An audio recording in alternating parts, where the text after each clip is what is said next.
da će vam biti čudno. Ja ne volim Pokemone i mislim da sam 25 godina, matori sam Ali poklon od Kerima imenom Pokemon Snap sam morao isprobati i bio sam zaprepašten. Nikada ih nisam volio, ne postoje u realnom svijetu kao životinje, mislim na te Pokemone. Ni na takozvane magične loptice u kojoj ugurate vašeg Pokemona i onda ga trenirate da bi druge Pokemone u smrt odveli. Mislim konkretno na one koji se nalaze u šumi jer njih neće zasigurno niko spasiti, niti će ih vaš karakter u Pokemon hitno voditi. Ko će im pomoći da ne iskrvare do smrti u zapuštenoj šumi, a? Kažem vam, niko. Ali mi ovdje pričamo o Pokemon Snapu, tako da ima razlike.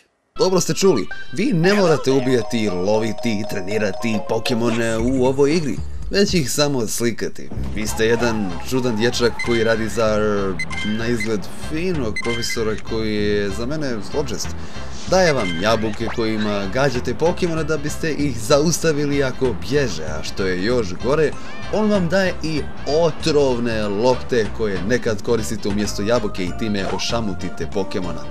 Dok vi pokušavate da ga slikate što bliže i što bolje. Ma koliko čudno zvučilo, to tako mora biti. Profesor Oak ili zbog glupih Njemaca, Majić, je taj koji će ocijeniti kvalitet vaše slike u poenima. Ako je na slici jedan Pokemon iz daljine, onda idu loše ocjene. A ako je to, isto što bliže i u samoj sredini, onda idu dobre cifre. A ako slikate 2 ili više istih Pokemona u jednoj slici, dobit ćete možda preko 4000 poena.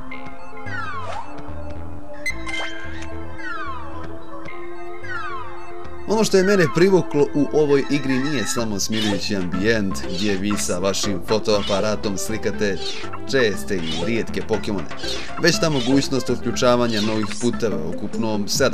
I to je odrađeno na pametan način. Ukoliko 98% Pokemona uslikate u prvoj stazi, otključat ćete drugu i sve tako do zadnje. Sve jedan dizajn staza ili puta koji vas vodi kroz obalu, tunele, vulkane, rijeke, pećine, vodopade je fantastičan za 64 bita konzolu.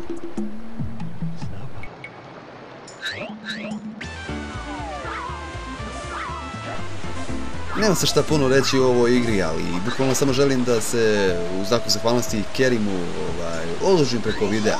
Ali igra je na izgled velika, ali je u suštini mala. Tako i voli, jer su uglavnom takve zarazne i tjeraju vas da ih opet odigrate. Naprimjer, ja sam veliki Zelda fan, ali ih iskreno ne mogu uvijek igrati za razliku od ovako sličnih igara. Moj vam je savjet da se poput Yoshi's Islanda igre, ukoliko ste neraspoloženi naravno, opustite uz ovaj ambijent koji vas sam vodi kroz divna mjesta. A vaše je da samo slikate i zamišljate da je ono realnost. Nije džaba Nintendo 64 konzola 3D, zar ne? Eto ljudi, gledali ste još jednu epizodu i u ovoj epizodi smo pričali o igri Pokemon Snap za Nintendo 64 bita konzolu. A fenomenalna igra, moram reći da sam zaprepašten iako je meni 25 godina itd.